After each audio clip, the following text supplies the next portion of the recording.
নমস্কাৰ, তোমালোক সকলোকে মোৰ ইউটিউব চেনেল গবজব আছামলৈ স্বাগতম জনাইছোঁ। আজিৰ ভিডিঅ'ত আমি ক্লাছ 7ৰ চেপ্টাৰ নম্বৰ 2 প্ৰাণীৰ পৰিপুষ্টি অনুশীলনী সকলোবোৰ কুৱেশ্যনৰ এনচাৰ কৰিম। আহা ভিডিঅ'টো আমি আৰম্ভ কৰোঁ। তোমালোকক প্ৰথম কুৱেশ্যনটোত দিয়া আছে খালী ঠাই পূৰ কৰা। খালী ঠাই পূৰ কৰা এটোত দিয়া আছে মানুহৰ পুষ্টিৰ প্ৰধান স্তৰবোৰ হ'ল ডেছ ডেছ ডেছ আৰু ডেছ। তোমালোকে জানা যে মানুহৰ পুষ্টিৰ প্ৰধান স্তৰবোৰ হ'ল খাদ্য গ্ৰহণ, পাচন, শোষণ, আত্মীকৰণ আৰু নিৰ্গমন। এতিয়া তোমালোকৰ বিটোত দিয়া আছে মানুহৰ দেহত থকা আটাইতকৈ ডাঙৰ গ্ৰন্থি হ'ল ডেছ। তোমালোকে জানা যে মানুহৰ দেহত থকা আটাইতকৈ ডাঙৰ গ্ৰন্থিটো হ'ল যকৃত, যিটোক আমি লিভাৰ বুলি জানো। চিটো দিয়া আছে পাকস্থলীয়ে হাইড্ৰক্লৰিক এচিড আৰু ডেছ নিঃসৰণ কৰে, যিয়ে খাদ্যৰ ওপৰত ক্ৰিয়া কৰে। আমি জানো পাকস্থলীয়ে হাইড্ৰক্লৰিক এচিডৰ লগতে পাচক ৰস নিঃসৰণ কৰে। ডিটো তোমালোকক দিয়া আছে ক্ষুদ্ৰান্ত বেৰৰ পৰা ওলোৱা আঙুলিৰ দৰে প্ৰবদ্ধবোৰক ডেছ বোলা হয়। আমি জানো যে তাক খাদ্যৰ ৰপ্তানি বুলি কোৱা হয়। 2 নম্বৰ কুৱেশ্যনটো সঁচা নে মিছা তোমালোকক লিখিব কৈছে। পেটত পাচন আৰম্ভ হয়। আমি জানো যে পেটত পাচন আৰম্ভ নহয়, এইটো মিছা। জিভাই লালটিৰ দৰে খাদ্য মিহলি কৰাত সহায় কৰে, এইটো সঁচা, কাৰণ জিভাই আমাক লালটিৰ লগত খাদ্য মিহলি কৰাত সহায় কৰে। এতিয়া চি নম্বৰটো তোমালোকক দিয়া আছে পিত্তথলী পিত্তৰসৰ সমসাময়িকভাৱে জমা কৰি ৰাখে, এইটো সঁচা। আৰু ডি নম্বৰটো দিয়া আছে পাগুলি খোৱা জন্তুবোৰে গিলি খোৱা ঘাঁহবোৰ উগাৰি আনে আৰু কিছু সময় পাগুলি থাকে, এইটো সঁচা। আমি জানো যে গৰু যেতিয়া গোহালিত বন্ধা হয় সিহঁতে যিখিনি দিনত খায় ঘাঁহ ইত্যাদি, সেইবোৰ তেহেঁতি ৰাতি আকৌ উগাৰি উগাৰি পাগুলি থাকে। গতিকে পাগুলি খোৱা জন্তুবোৰে গিলি খোৱা ঘাঁহবোৰ উগাৰি আনে আৰু কিছু সময় পাগুলি থাকে, এইটো সঁচা হ'ব। 3 নম্বৰ তোমালোকক দিয়া আছে শুদ্ধ উত্তৰ বাচিবলৈ। এইটো লিখাটো ভুল হ'ল, এইটো স্নেহ পদাৰ্থ হ'ব লাগিছিলে। স্নেহ পদাৰ্থ সম্পূৰ্ণৰূপে হজম হোৱা অংগ হ'ল, তোমালোকে এইটো কাৰেক্ট কৰি ল'বা। অপশ্যনত দিয়া আছে পাকস্থলী, মুখগহ্বৰ, ক্ষুদ্ৰান্ত, বৃহদান্ত। আমি জানো যে ক্ষুদ্ৰান্তত স্নেহ পদাৰ্থ সম্পূৰ্ণভাৱে হজম হোৱা অংগ। এতিয়া বি নম্বৰটোলৈ গৈছোঁ। বি নম্বৰটো দিয়া আছে হজম নোহোৱা খাদ্যৰ পৰা নিৰ্গত পানীভাগ প্ৰধানকৈ শোষিত হোৱা অংগটো হ'ল, আমি জানো যে বৃহদান্ত। হজম নোহোৱা খাদ্যৰ পৰা নিৰ্গত পানীভাগ প্ৰধানকৈ শোষিত হোৱা অংগটো হ'ল কি? বৃহদান্ত। এতিয়া 4 নম্বৰ কুৱেশ্যনটোলৈ গৈছোঁ। 4 নম্বৰ কুৱেশ্যনটোত দিয়া আছে ফাৰ্ষ্ট স্তম্ভৰ লগত ছেকেণ্ড স্তম্ভৰটো মিলাবলৈ কৈছে তোমালোকক। এনেদৰে মিলাব পাৰিবা। খাদ্য উৎপাদনৰ লগত পাচনৰ সামগ্ৰী মিলিব, কাৰ্বহাইড্ৰেটৰ লগত চেনি, প্ৰটিনৰ লগত এমিনো এচিড আৰু চৰ্বিৰ লগত ফেটি এচিড আৰু গ্লিচাৰল। তোমালোকে এনেদৰে মিলাই দিবা, তেতিয়া শুদ্ধ হ'ব।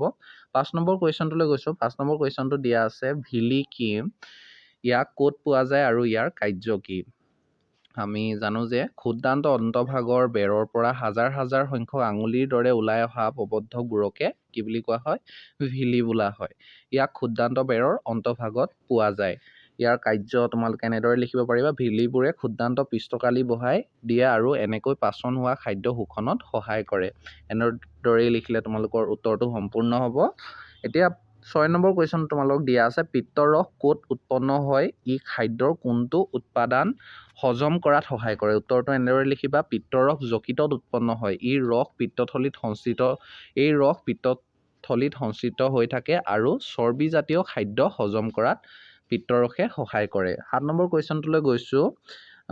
ৰুমিনেটিং মানে পাগুলি খোৱা প্ৰাণীয়ে হজম কৰিবৰ পৰা অৰ্থচ মানুহে হজম কৰিব নোৱাৰা খাদ্যবিধৰ নাম লিখা। হজম কৰিব নোৱাৰা কাৰণো দিয়া। এতিয়া উত্তৰটো এনেদৰে লিখিবা মানুহে হজম কৰিব নোৱাৰা অৰ্থচ পাগুলি খোৱা জন্তুৱে হজম কৰিবৰ পৰা খাদ্যবিধ হ'ল চেলুলছ নামৰ এবিধ কাৰ্বহাইড্ৰেট। ৰুমিনেটবোৰৰ ক্ষুদ্ৰান্ত আৰু বৃহদান্তৰ মাজত ৰুমেন নামৰ এটি ডাঙৰ কোঠালি থাকে, যিটো মানুহৰ নাথাকে। এই কোঠালিটোৱে এবিধ বেক্টেৰিয়া থাকে আৰু ইহঁতে চেলুলছ হজম কৰাত সহায় কৰে। এইটো তোমালোকৰ উত্তৰ আছিল।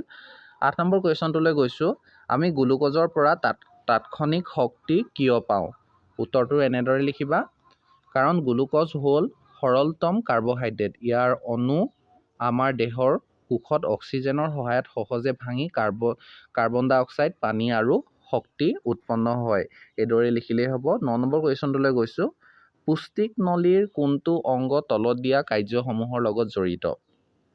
এতিয়া তোমালোকে জানা যে খাদ্য শোষণত ক্ষুদ্ৰান্ত জড়িত হৈ থাকে, খাদ্য চুবোৱাৰ বাবে মুখ গহ্বৰ জড়িত হৈ থাকে, বেক্টেৰিয়া নাশকৰণত পাকস্থলী জড়িত হৈ থাকে, খাদ্যৰ পূৰ্ণ পাচনত ক্ষুদ্ৰান্ত জড়িত হৈ থাকে আৰু মল প্ৰস্তুতত বৃহদান্ত জড়িত হৈ থাকে। এতিয়া 10 নম্বৰ কুৱেশ্যনটোলৈ গৈছোঁ। মানুহৰ আৰু এমিবাৰ পুষ্টিৰ এটাকৈ মিল আৰু এটাকৈ অমিল দেখুৱাবলৈ কৈছে। উত্তৰটো এনেদৰে লিখিবা। মানুহ আৰু এমিবাৰ পুষ্টিৰ এটাকৈ মিল আৰু এটাকৈ অমিল হ'ল, মিলটো হৈছে মানুহৰ খাদ্য পাচনৰ ক্ষেত্ৰত পাকস্থলী আৰু ক্ষুদ্ৰান্তৰ পৰা পাচক ৰস নিঃসৰণ হয় আৰু ই খাদ্য হজম হোৱাত সহায় কৰে। এমিবা পাচনৰ ক্ষেত্ৰত খাদ্যৰ ৰসধানী আৰু পাচক ৰস নিঃসৰণ হয় আৰু খাদ্য হজম হোৱাত এই ৰসে সহায় কৰে। এইটোৱে সিহঁতৰ মিল আছিল। আৰু অমিলটো হৈছে এমিবাৰ ক্ষেত্ৰত ক্ষুদ্ৰাতি ক্ষুদ্ৰ খাদ্যবোৰ ইয়াৰ কোটপদেৰে আৱৰি লৈ দেহৰ ভিতৰত সুমিয়াই লয়। তাত খাদ্যৰ ভেকুৱলৰ সৃষ্টি কৰে। আৰু মানুহৰ ক্ষেত্ৰত খাদ্য মুখেৰে গ্ৰহণ কৰাৰ পাছত ই পূৰ্ণ পাচনতন্ত্ৰৰ এটা বিভিন্ন অংগৰ মাজেৰে যায় আৰু ক্ৰমান্বয়ে বিভিন্ন অংগৰ সহায়ত হজম ক্ৰিয়া সম্পন্ন হয়। এইটোৱে আছিল সিহঁতৰ অমিল। এতিয়া 11 নম্বৰ কুৱেশ্যনটোত তোমালোক দিয়া আছে মিলাবলৈ দিয়া আছে স্তম্ভ 1ৰ লগত স্তম্ভ 2। তোমালোকে এনেদৰে মিলাব পাৰিবা। লালতী গ্ৰন্থি লালতী নিঃসৰণ, পাকস্থলী এচিড নিঃসৰণ, যকৃত পিত্তৰস নিঃসৰণ, মল ভাণ্ডাৰ যিটোক কোৱা হয় ৰেক্টাম বুলি, হজম নোহোৱা খাদ্যৰ ভঁৰাল, ক্ষুদ্ৰান্ত পাচন সম্পন্ন হয় আৰু বৃহদান্ত বিষ্ঠা নিগমন। এইকেইটাৰ লগত মিলালেই শুদ্ধ হ'ব। এতিয়া 12 নম্বৰটো দিয়া আছে তলৰ পাচন তন্ত্ৰটোৰ বিভিন্ন অংগসমূহ চিনাক্ত কৰিবলৈ দিছে। তোমালোকে ভালদৰে কিতাপত চাই ল'বা আৰু মই দিছোঁ ইয়াত এইটো চিত্ৰটো তোমালোকে এনেদৰে আঁকি পানী চিনাক্ত কৰি ল'বা। এতিয়া 13 নম্বৰ কুৱেশ্যনটোলৈ গৈছোঁ, যিটো লাষ্ট কুৱেশ্যন। আমি মাত্ৰ কেঁচা পাতজাতীয় শাক পাচলি তিন্ন খাই ওপৰত জীয়াই থাকিব পাৰিমনে? আলোচনা কৰা।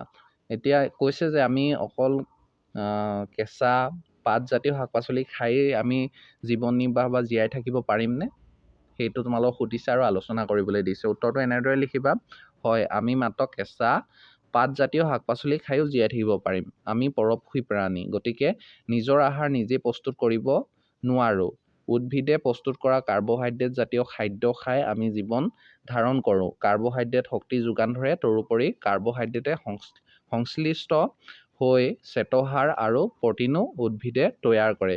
গতিকে মাত্ৰ উদ্ভিদৰ ওপৰত নিৰ্ভৰ কৰি আমি জীৱন ধাৰণ কৰিব পাৰিম। উত্তৰটো এনেদৰে লিখিলে হ'ব। গতিকে ইমানেই কুৱেশ্যনৰ এনচাৰ আছিল আৰু তোমালোক সকলোবোৰ পাঠৰ কুৱেশ্যনৰ এনচাৰ মই দি যাম। গতিকে চেনেলটো ছাবস্ক্ৰাইব কৰি বেল আইকনটো প্ৰেছ কৰি থ'বা, যাতে সকলোবোৰ ভিডিঅ' তোমালোকে পাই থকা। ভালদৰে ষ্টাডি কৰা আৰু কুৱেশ্যনৰ এনচাৰো ভালদৰে কৰিবা। আৰু যদি পাঠটোত ডিটেইলছ বুজাই দিব লাগে তোমালোকে কমেণ্ট কৰি জনাবা। আজিলৈ ইমানেই। ধন্যবাদ।